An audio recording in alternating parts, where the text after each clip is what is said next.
Super star ரஜினிகாந்தோட நடிப்பில் சமீபத்தில் வெளியான திரைப்படம் கூலி. இந்த கூலி திரைப்படம் கிட்டத்தட்ட 600 கோடிக்கு மேலே வசூல் ஈட்டி ஒரு நல்ல லாபத்தை பெற்று தந்திருக்கு.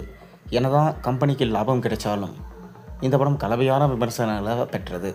லோகேஷ் கனகராஜுடைய நேமே போயிடுச்சு. அதற்கு காரணம் லியோ படத்திலே இரண்டாம் பாதி சரியில்லை. இந்த கூலி படத்தில் திரைக்கதையும் இல்லை, கதையும் இல்லை.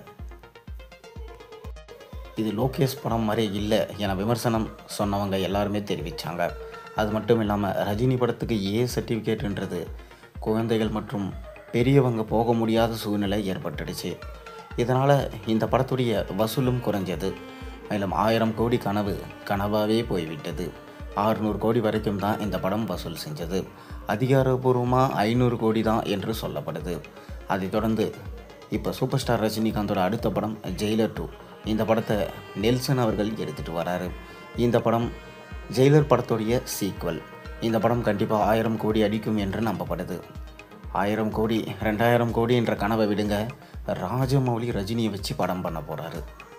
அதாவது பல வருஷங்களாக ராஜமௌலி ரஜினியை வச்சு படம் பண்ண போகிறேன்னு சொல்லிட்டு தான் இருக்கார். ஆனால் இன்றைக்கி வரைக்கும் இது சம்மந்தமான எந்த அறிக்கையும் வரவே இல்லை. ஆனால் இப்போ ரஜினியை மீட் பண்ணியிருக்காரு ராஜமௌலி. மேலும் பிரம்மாண்டமான கதையை சொல்லியிருக்காராம். ஆனால் இந்த கதை தனக்கு செட் ஆகுமா இல்லையா என ரஜினி பயங்கர யோசனையில் இருக்காராம். அது மட்டும் இல்லாமல் வயசின் காரணமாக இந்த படத்தில் நடிக்கலாமா வேண்டாமா அப்படின்ற தீர்மானத்துலேயும் வந்திருக்காரு. கூடிய விரைவிலே இதை பற்றி அஃபிஷியலாக வெளியிடுவேன் என சொல்லியிருக்காரு ரஜினி. இதனால் ராஜமௌலியுமே பார்த்தீங்கன்னா இப்போ மகேஷ் பாபு படத்தில் பிஸியாக இருக்கார். இது முடிஞ்சதுக்கப்புறம் தான் ரஜினி படத்தை தொடங்க போகிறேன் அப்படின்னு சொல்லியிருக்காரு. மேலும் மகாபாரதம்னு சொல்லிட்டு மாபெரும் பிரம்மாண்ட பட்ஜெட்டில் படம் எடுக்க போவதாகவும் அதுலேயுமே ரஜினிகாந்த் ஒரு முக்கிய கதாபாத்திரம் பண்ண வேண்டும் என ரஜினியிடம் சொல்லியிருக்காராம். ரஜினியும் கண்டிப்பாக நான் பண்ணித்தரேன் அப்படின்னு சொல்லியிருக்காராம். அதனால் விரைவிலே பெரிய பட்ஜெட்டில் நம்ம சூப்பர் ஸ்டார் ரஜினிகாந்த் மற்றும் ராஜமௌலி இணைய போகிற படம் பற்றி அஃபிஷியல் அனௌன்ஸ்மெண்ட் வரும். தற்போது வந்திருக்க லேட்டஸ்ட் நியூஸ் என்னென்னா, ரஜினி கமல் இருவரும் இணைந்து நடிக்க போகிற லோகேஷ் படம் கூடிய விரைவிலே அனௌன்ஸ்மெண்ட் செய்யப்பட போடும் என தற்போது தகவல் கிடைச்சிருக்கு.